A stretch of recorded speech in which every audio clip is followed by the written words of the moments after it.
So getting on to, I'm going to go back over, so I'm not going to, so we talked about rapid prototyping, we talked about models of design. So one thing I just added to this slide when we were talking about storyboards is that when you're storyboarding, so I did say that storyboarding is similar to what you might do in the animation industry. But if you're storyboarding a film, you'll probably do a shot-by-shot or scene-by-scene storyboard. What you really want to do when you're storyboarding for Unity is to do a frame-by-frame kind of thing to show the significant changes that are happening. So what I mean is if you look, my storyboards really do show that in one frame, the starting frame, we have the positions, and then one frame later, they have moved the asteroids have moved in a certain fashion. And then one frame later than that, they've moved a bit further, and because the user's pressing the up arrow, they're accelerating, and downward they're braking, and another frame might turn the ship. So because programming in Unity is really about writing what happens on each frame, and how do you change from one frame to the next. So when you're doing your storyboarding, you really should be showing what is changing from frame to frame in different situations, and enumerate sort of all the different controls and all the different interactions that might happen. So the controls here would be the accelerate, decelerate, and turn. Probably don't need to do separate examples for left and right. I didn't bother. But you should be able to show each of those individually. Some of the people in my tute last week in their storyboards were just saying it is controlled with the mouse. Oh, not, sorry, it is controlled with the arrow keys. You really need to be more precise than that when you're designing your code. You need to say, okay, how did the arrow keys actually affect the movement of the ship or whatever you're controlling in your flight simulator? So frame by frame, how do they affect the movement of what's going on? And then the other interactions here, important one there is that when we get to the edge of the screen, an object wraps around. And again, you can't see, but the asteroid just went off the top of the screen and came back on the bottom. And then, pressing space will fire a bullet which moves in a certain way and collides. And so it really is, frame, frame, frame, frame, frame. And so we skipped over some of the ones in the middle that were just doing the same thing, but do try to show each individual interaction that happens on its frame. Because when you're programming, you'll be programming updates which say what happens on this frame, and then what happens on the next frame, and what happens on the next frame, and how to. So you need to be able to think about it in those sort of terms. So I'm going to go back and start implementing the prototype.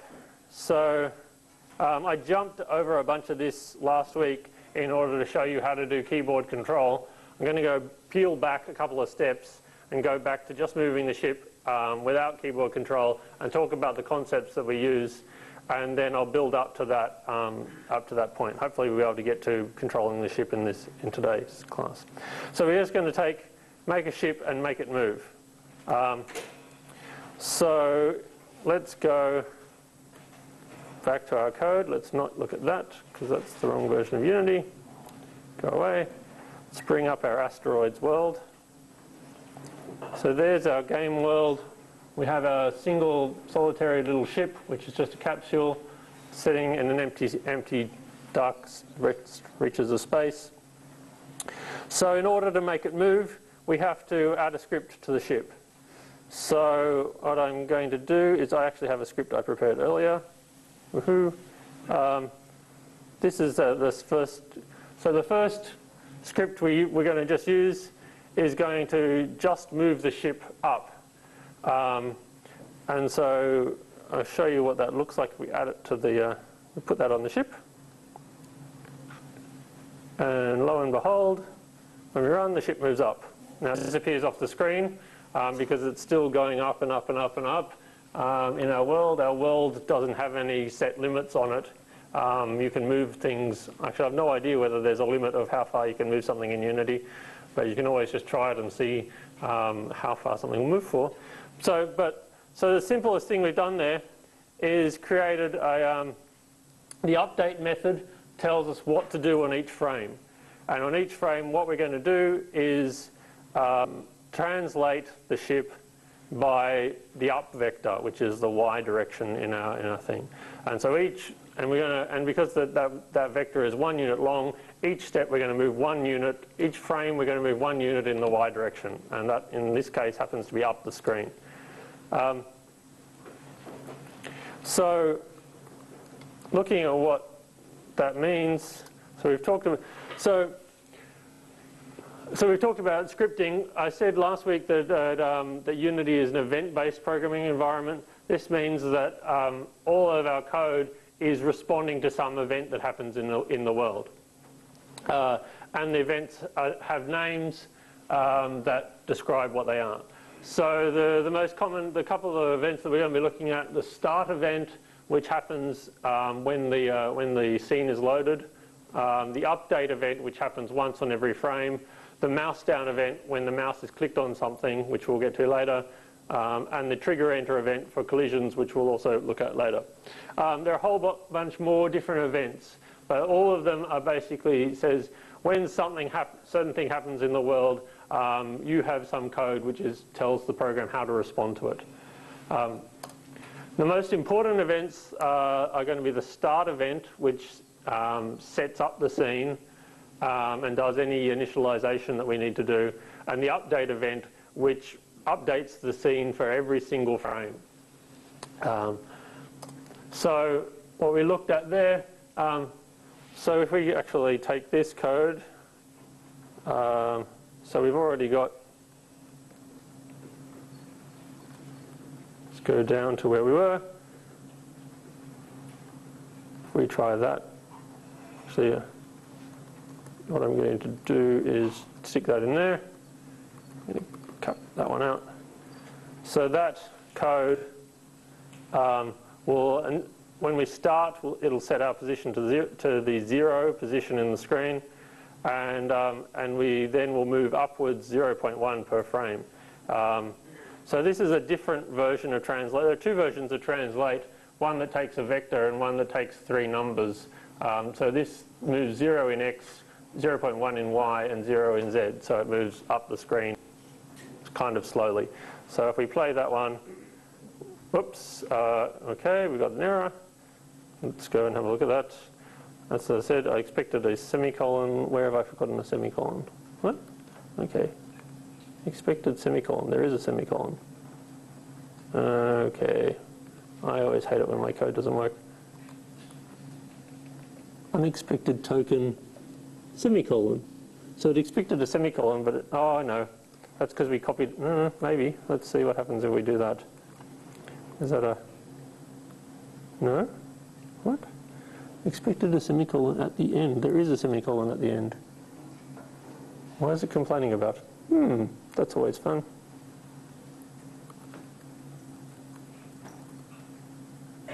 That's what happens when you go. Unexpected token something. Okay.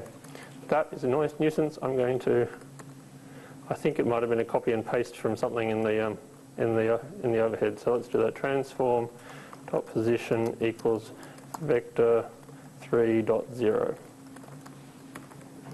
semicolon save. Okay, so something or other. It's presumably something to do with copying and pasting it from Keynote. So we won't do that. We'll type the code in again. Transform dot translate 0, 0.1, 0, close parenthesis. Right, and yes, good, no more errors. Don't worry about that one. So if we play that, it does what I said it does, it moves up slowly. And notice if I grab the ship and move the ship over there, right, then if I start playing, the first thing it does is move it back to the center of the screen, and then it moves up. So the first thing, as soon as I load it, the first thing it does is change the position to the 0 position, which is in this case in the middle of the screen, and then on every other frame it moves up. So usually you don't need to worry. You'll be able to set up the starting situation. We'll be able to set up the starting situation in the editor, so you don't need to worry about that. But sometimes it's easier to set up the starting situation in your code rather than in the editor, so that now, So I mean, what I can do, I mean, if I put that already to 0, then I don't need to worry about it. But in sometimes, you know, I want to actually initialize a whole bunch of stuff that I don't want to have to actually set up by hand. So it's easier to do it in code. But for this project, we actually don't, for what we're doing at the moment, we don't need to worry about that. So we just need the update function, which tells us to move the frame. Right. So then we can also, if we wanted to extend that, we could also turn 1 degree right. So then we'd say transform.rotate. Now rotate takes 3 values, rotation around x, rotation around y, and rotation around z. And we want to rotate around z, so because z is the axis that's pointing out of the screen. So that should, I don't know whether that's left or right. Let's see what happens. No, that's left. Right. But so now what's happening on every frame is first, if I pause it, every frame it moves forwards a little bit and then turns, well, in this case, left. So let's change our comment to tell us the right thing. We're turning left. All right. So every frame, first of all, it moves forwards 0.1, then it turns left. And so what the result is that it goes around in a circle, because each frame it goes forwards and then turns and forwards and turns, forward and turns, and so it ends up going round and round in a circle. Again, not terribly interesting, but it'll do for now.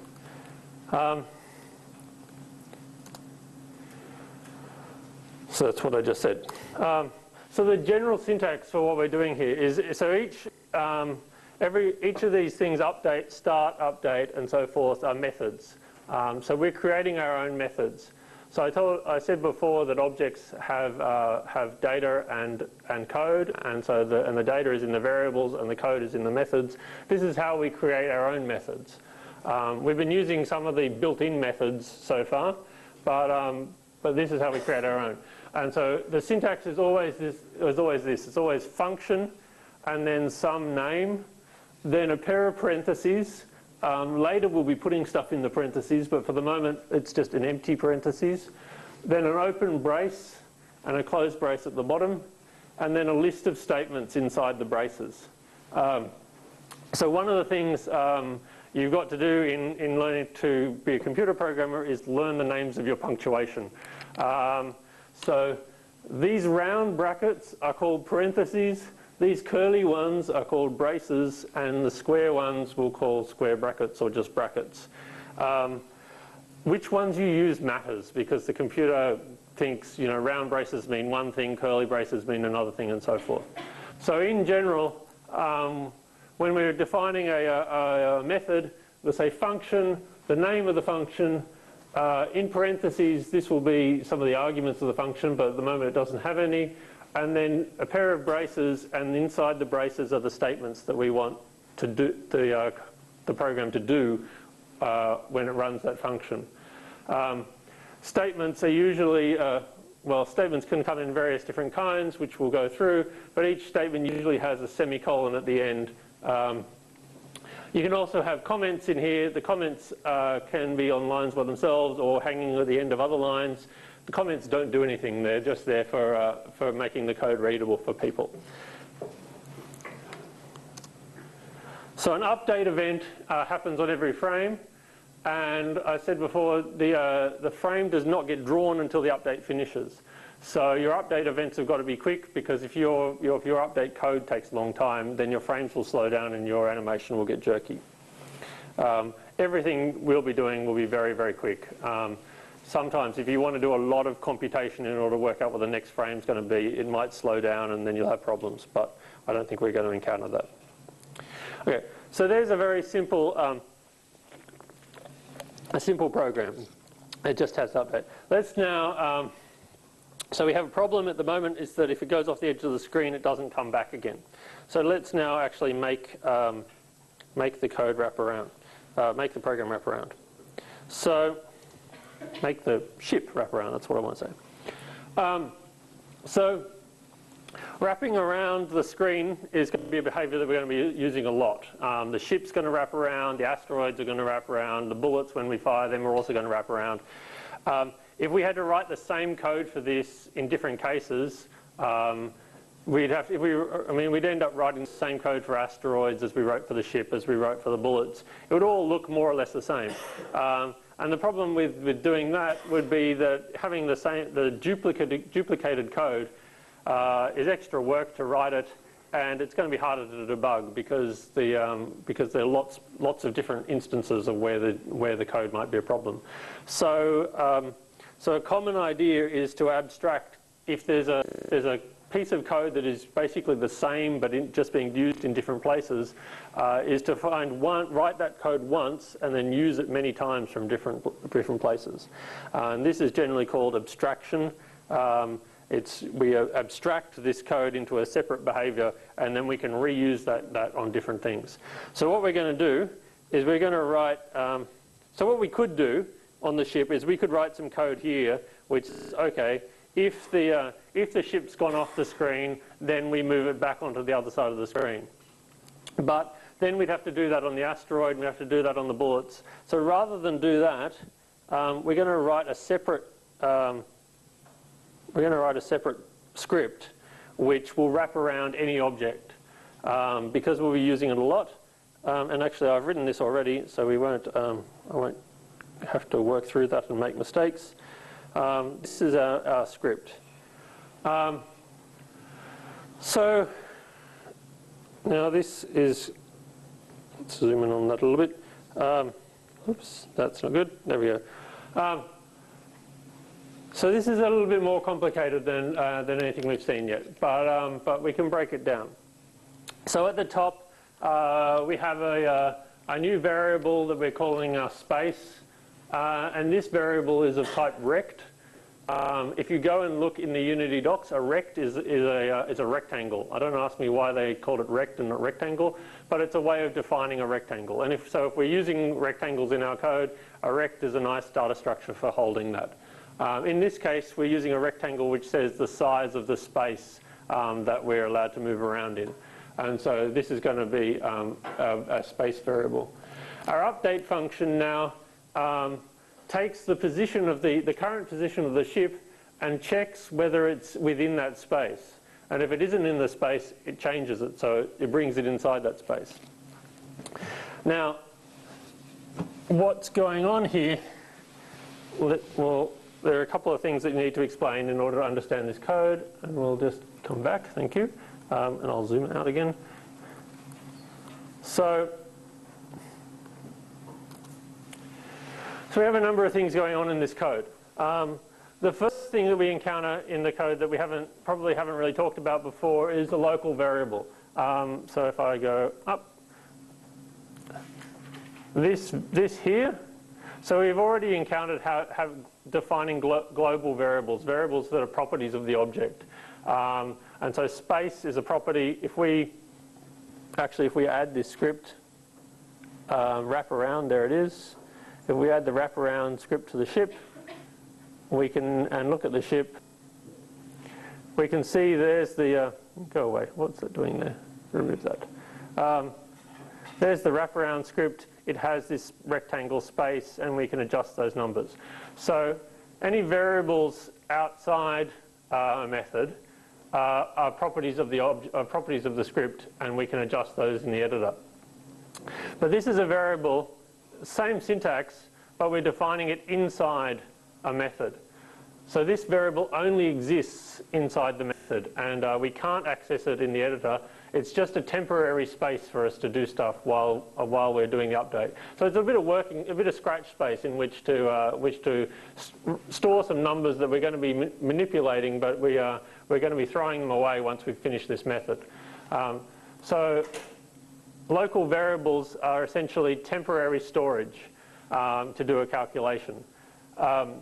Local variable only exists as long as the method's running, and when the method finishes, it gets thrown away. So every call of update, it creates a new variable there, P. It uses that variable, and then when it gets to the end of update, it throws that variable away, and then the next time it goes around, it creates a new variable. So I've told you before about the syntax for defining variables. We say var and then the variable name. We usually use the bumpy caps to name variables. So start with a lowercase letter, pick a meaningful name, and chain it together using sort of this lowercase uppercase notation. We can assign a value to a variable using the equals operation, which says that this value is now put into that variable. Initially, when we assign a variable, if we don't give it a value, it has no particular value. It's undefined. But when we assign it, when we run an assignment statement like this, the value 2 will get assigned to the number of fish. And I've said before that, we've probably seen this before, that you can do these two steps together. So you can declare a variable and assign it a value in one statement with something that looks like that. Now, one thing I've missed out before, I talked before about types, and you would, when you're declaring variables, you would have a colon in the name of the type. If the name of the type can be inferred from the value, then you don't need it. So if we say number of fish equals 2, because 2 is an int, then the computer will assume that number of fish is an integer. If we said 2.5, then it would assume that this was a float. If we put a string in here, it would assume that it's a string. If we just declare a variable without giving it a value, so if we declare a variable like that and have no value and no type, then until we give it a value, the computer doesn't know what type that is. Now the computer is actually able to cope with that. So we don't always need to specify the type of everything. The computer can work that out from how we're using it. But sometimes it's a good idea to specify what type of data that it contains. Particularly when we're assigning a global variable and we want the user to be able to fill it in the editor, then you need to know what type it is. So the next thing you need to know about is what we call expressions, which are not strange looks on your face, but a piece of code that computes a value. In other words, a piece of arithmetic usually. So typical arithmetic operations, these are all expressions. 3 times 5.4, 23 over 4 plus 8, number of fish plus 1. So any kind of combination of math doing arithmetic, and you can use, wherever you could use a number, you could also use a numeric variable, and that's also an expression. And we can use expressions to assign values to variables. So if we want to know what the area of a rectangle was, for example, it might be 1.3 times 4.5. Now, there's not a lot of point in getting the computer to do that when we could have just worked out what the answer to that is and assigned it directly. But if say we're working out the circumference of a circle, we don't necessarily know what the diameter is, but we know the diameter is stored in a variable that we already have. We can multiply that diameter by pi or approximately pi, and we get the circumference of the circle. So we can use expressions to calculate values and then assign those values or use those values in various ways. Now,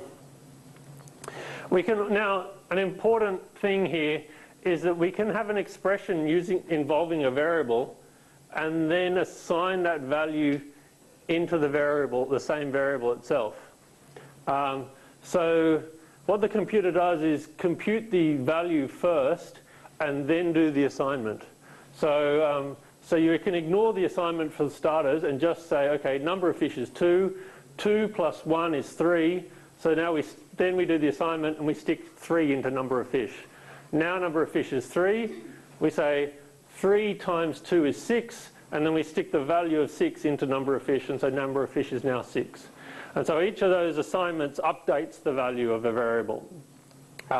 So this looks a bit weird because we're saying that the number is equal to the number of plus 1, but remember that single equal sign doesn't mean is equal to. It means that you're taking the value on the right and you're putting it into the variable on the left.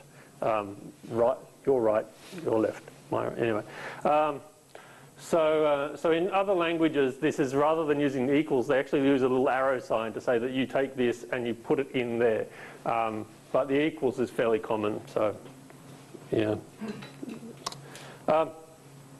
There are some updates that we do very often that have their own shorthands. Saying plus equals is the same as saying, so x plus equals 2 is the same as x equals x plus 2. Minus equals is x equals x minus 2. Times equals for doubling. Slash equals for dividing. And a very, very common operation is to take a variable and add 1 to it. And so the plus plus operation is the same as saying x equals x plus 1. So if x is, so x plus plus means that just add 1 to the value of x and stick it back into x. So x will go 1, 2, 3, 4, 5 every time you execute that statement. So there's really no reason why you should choose. I mean, it's totally up to you which sort of version you use. If you want to use the longhand, sometimes it's easier to understand your code if you use the longhand.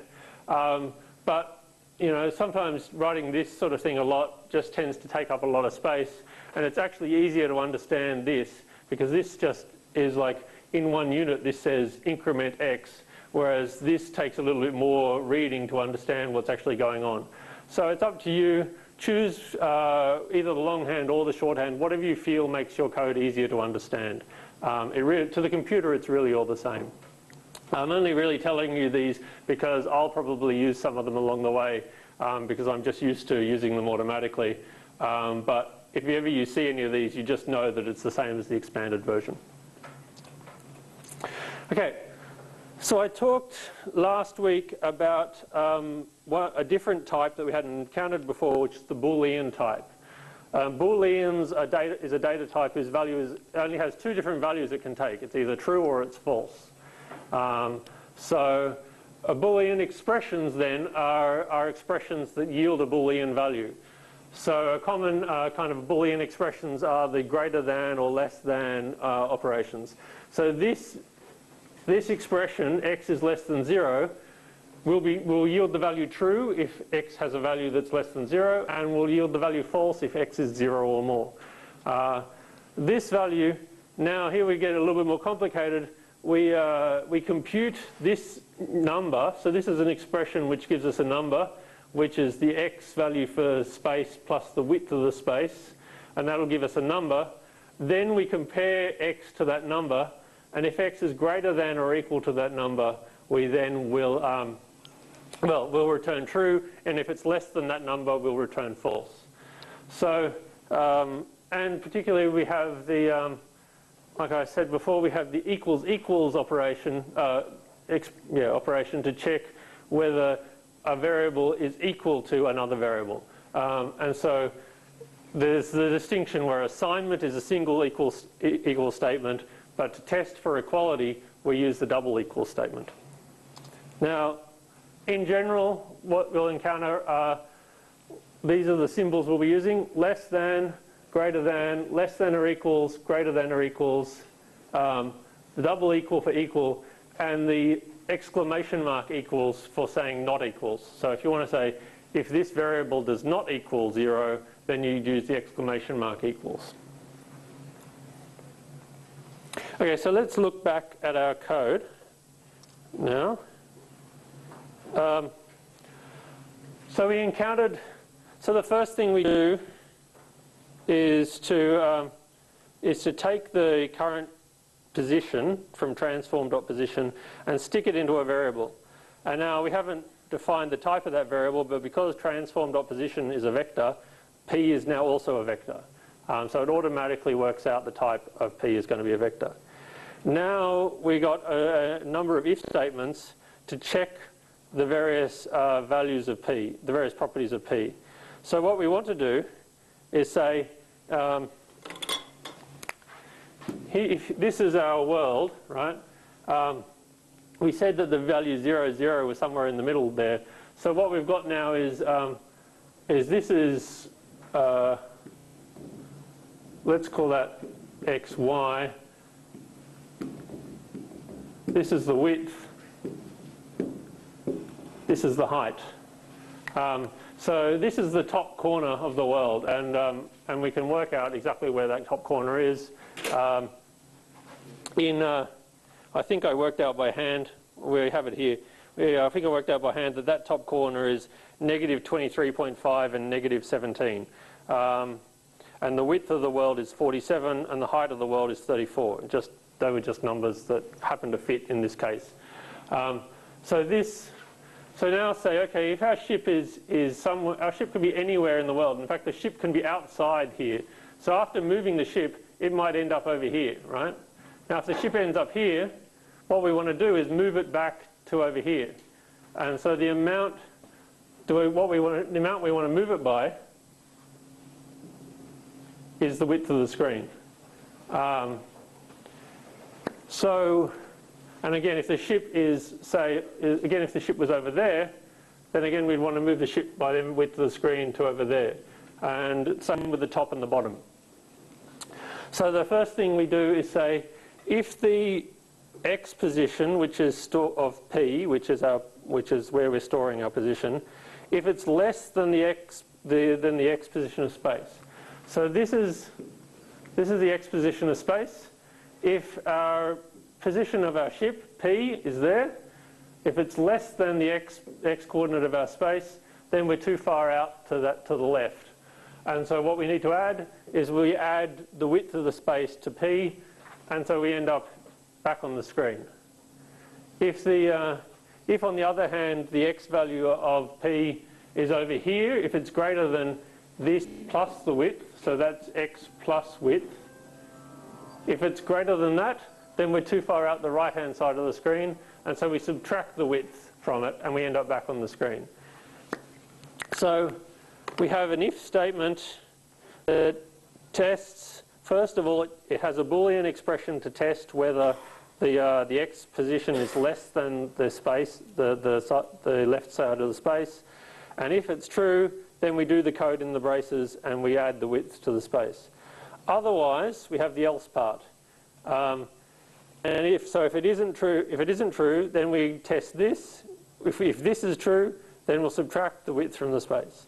Now we've got basically the same code again, except dealing with y and the height in order to wrap the code around in the height. So, to wrap the point around in the height. So what this code does is, if ever the point comes outside the space, we move it back to the appropriate point on the screen. So we'll wrap it around. So let me show you what that looks like, and then we'll talk about that code, the ideas in general.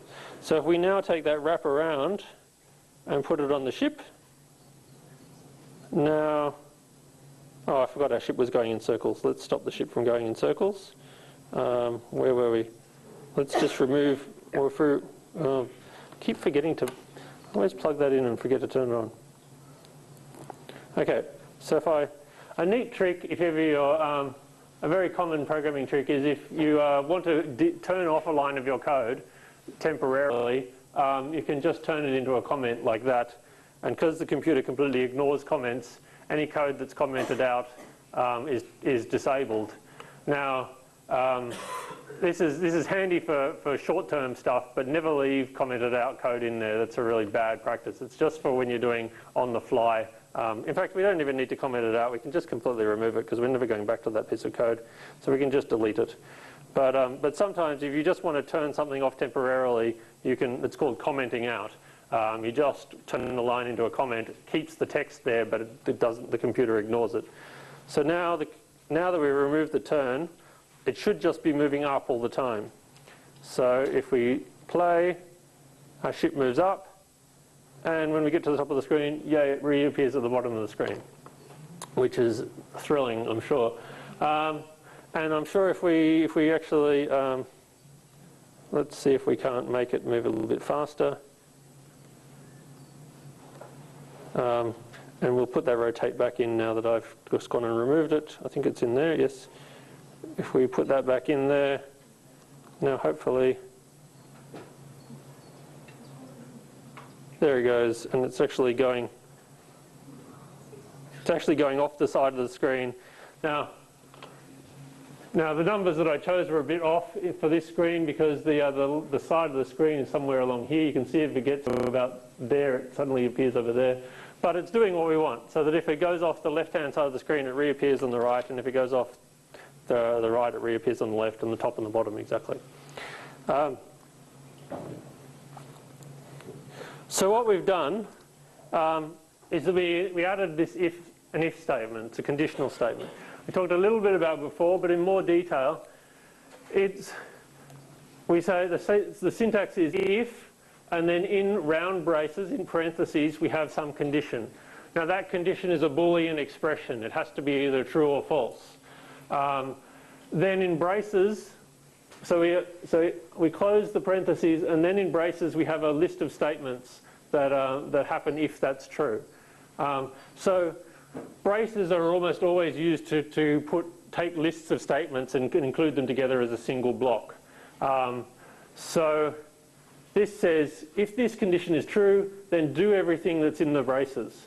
If it isn't true, then we just skip it and go and keep on going with the code. We also have the possibility to have an else part, which says, if this condition is true, we do the code in these set of braces, else we do the code in this set of braces. And so this lets us say, okay, if there's one thing the case, then we do this. If the other thing is the case, we do that. Now you see in the code that I wrote, we actually went one step further, and we actually said, if some condition, then do this, else if some other condition, then do this. And you can string those along for as long as you want. So you could say, if x equals 1, do something, else if x equals 2, do something else if x equals 3, do something else. And you could have an else at the bottom which just does every other case. The else is completely optional. If there's nothing to do, then you don't have to have an else case. But the else is there in case you need to have two different branches of where it's going to go. So like I said, the code that's in the curly braces, so this code in these braces and this code in these braces, each of those is called a block. It's a group of statements that are treated as a single unit. So this basically says everything in the block gets executed if the condition is true. It's usually a good style to indent your blocks, so it makes your code easier to read. So if we go look, most programming editors will automatically do this for you, but I think in Unitron you have to do it by hand. So you see already that the update function, its body is a block. It's a list of statements in curly braces. And so as soon as I entered the block, I started indenting my code by one level, and I just used a single tab there to indent the code. Now, if you look at the wraparound method, I indented that block, and then each of the if statements, I indented the block that's inside the if statement. And so our code sort of goes in and out, and it helps us keep track of what belongs to what. The computer doesn't care. As far as the computer is concerned, I could put all of this. I could put all of this at the same level. In fact, I could actually even put all of this on the same line, and from the computer's point of view, it would do exactly the same thing, right? So I could do something horrible like that if I wanted to, but that's much harder to read, right? And so the code would do exactly the same thing. The computer doesn't care, but that's bad style because it makes the code harder to follow and therefore harder to debug. So we're going to undo all that and put it back in a nice, pretty way. A lot of editors actually have ways of programming editors have ways of automatically doing that for you. I'm not sure whether Unitron does. You can look into it yourself. The other style issue that comes up a lot is magic numbers. And I'll show you what I mean by that. Let's go back to our code. Let's say that we decided that having the ship move at the speed 1 wasn't really what we wanted, and so we did a bit of experimenting, and we found that the number 0.5 in there was the best speed that we liked our ship moving at. That kind of gave us the behavior that we wanted. It wasn't too fast. So now the problem, 0.5 there is what we call a magic number. And What that means is it's just some arbitrary number in the code, which if I was a different programmer and came along here, I'd ask, well, why is it 0.5? What does that number mean? And it doesn't tell me anything about what that number means. And particularly if I had that same 0.5 occurring in different places in my code, and somewhere along the line I decided to change it to 0.6, I'd have to go through my code and find every 0.5 and turn it to 0.6, and make sure that I'm not turning any 0.5s that actually mean something else into 0.6. So rather than have a magic number like that in our code, which is a bad thing to do, what we'll actually do is create a variable called speed, which is what that value means, and we'll say var speed equals 0.5. Yes, I know I've got a meeting. So that, from the computer's point of view, that does exactly the same thing. But from the programmer's point of view, it's now easy to understand that speed, that 0.5 is the value of speed. Now, if I want to change the value of speed, I can just change this to 0.6. And everywhere that speed is used in my code, the value 0.6 will be used instead. Now, the nice thing about doing this in Unity is that now that if we go over to the ship, we can even change that variable. Oh, I've got that in there twice. Remove that. We can even change that variable in here. Now, notice something that happened there. I changed the value in the code, but it didn't change in the Unity editor.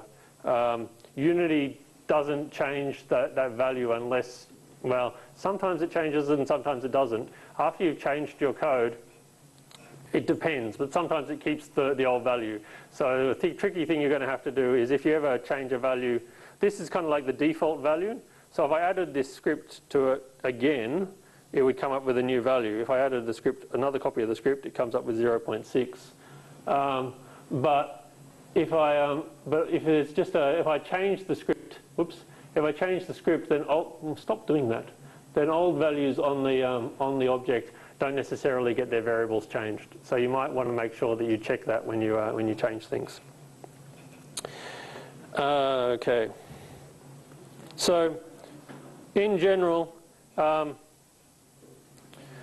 magic numbers in your code are a bad thing, and I use capital B for bad because they're bad. Give them names and make them understandable, and in this case, to give it a name means creating a variable and assigning that value into the variable. It just makes it easier for you to understand your code. It makes it easier for you to change and debug your code. So what we've done is create a global variable, and we've talked about global variables before. We also called them properties or various other things. We distinguish between local variables, which are the ones that are inside the method, that get thrown away when the method's done, and a global variable, which is one that's outside the method. It hangs around as long as the object hangs around. And so we said that before. It's the same syntax to define local and global variables, but global variables go outside your methods. The other thing that comes up that you might see in some code if you download anything, we probably won't be using it. We can actually declare a variable to be private or public. This only really applies to global variables. Local variables are always private. Normally a global variable is public, which basically means that you can access it. From your point of view, it means that you can access it from the editor.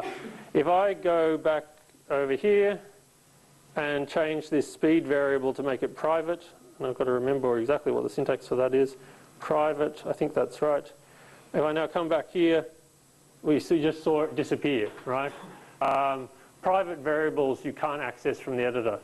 Now, why you'd want to have private variables that you can't access is a little bit convoluted. You probably won't be doing anything that will involve requiring private variables, but you should know about them anyway.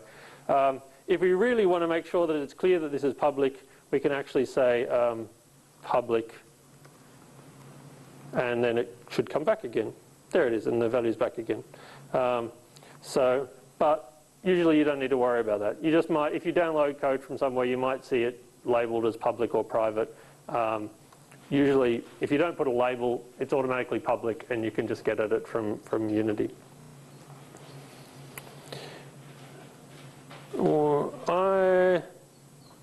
Okay. Rather than move on to the next bit, I'm going to leave it there. I wanted to talk. So one of the questions that came up previously. Sorry, what is the time? So, yeah, okay. One of the questions that came up previously was, so how much of all this stuff do we have to memorize for the exam? So you'll notice that as I'm working, I keep going and referring back to the documentation, right? And I do that a lot because even when I'm programming on my own, because you know, who can memorize all the different fields that are on a vector, or all the different method names are on whatever? I do not expect you to do that, right? When real programmers use the documentation and have it there available for them to do stuff. So in the exam, if there's any documentation that you need to know, we'll provide you with like the web pages, with copies of the web pages that you'll need to consult. What we're not expecting you is to memorize the syntax. So in the exam, which I'm currently working on setting, the questions aren't, you know, there will be mostly questions on the concepts. So there might be questions about what are the different types, or there might be questions about what's abstraction, or what is the value of comments, or things like the ideas behind programming, what we're going to be testing you on. The little minute details of where do I use a curly brace and where do I use one of those round ones, you know, those things are not going to be examined. If your code, there will be some programming questions where you have to write some code, but you know, any real programmer, when writing code by hand without an editor there and a computer to make it all work, is inevitably going to make lots of syntax mistakes. That's not an issue. We're not expecting you to get syntax perfect. What we're expecting you is to show the ideas of how you break down a task into a series of steps, and how you might, what kinds of, so I expect you to know about if statements and kind of be able to show what an if statement would be able to be used in your code, but I don't expect you to remember that, oh, I've got to make sure the brackets are right and those parentheses, and did I put a semicolon on this line or not? No, that's, you know, that's all incidentals that the computer is there to handle for you. So if you're really programming, I mean, all those things matter because the computer cares about it. But in the exam, those things don't matter. And where they do matter, we'll provide you with the documentation for you to do it. I might even end up providing like a cheat sheet for all the different, like the first lecture note where I had a run through of all the different statement types in the language. I'll probably put one of those in there as well, so that you can just have a quick cheat sheet for those ideas. Because it's really not, I'm not going to be testing you. I mean, the assignments are there to test you to make sure that you can actually write code. And you should be trying to obviously get your assignments to actually work. But the exam will be more about testing the ideas behind the code. So don't stress out if you can't remember, you know, what was the capitalization of the method name in the blah, blah, blah, blah, blah, blah, blah, because that's not important. Cool, all right. Any questions on this stuff before we go? Yes? Do you know roughly when the exam is? When, so I have no idea. I don't know, it hasn't been scheduled, nothing's been scheduled yet, so I don't know. I mean, it'll be a centrally scheduled exam, so it'll be wherever it's going to be, I don't know.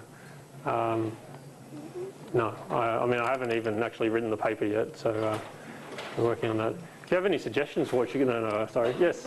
Is the exam written or on a computer? It'll be written. So, I mean, and yeah, we're not going to do a, I mean, we sometimes do prac exams, but I figure that's a bit too stressful. Getting your code to compile under stressful exam conditions is, you know, not fun. So, no, it's going to be written, and it's going to be just testing the concepts and stuff. Multiple choice? There will be multiple choice. An example multiple choice, I mean, I was lying awake thinking of exam questions last night. It's great fun. You know, an example might be, what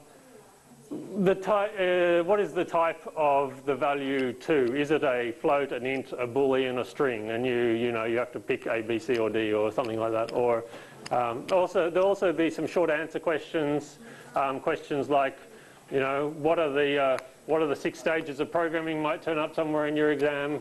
And then there'll be some code reading questions where we give you some code and ask you what does it do. And then 1 or 2 code design and writing questions as the end of the exam. How long is it? I don't know. I haven't written it yet. Half hour? It'll probably be about an hour, but I have to go. I really haven't actually given it a lot of thought, so we'll work it out. Okay. Thank you for coming.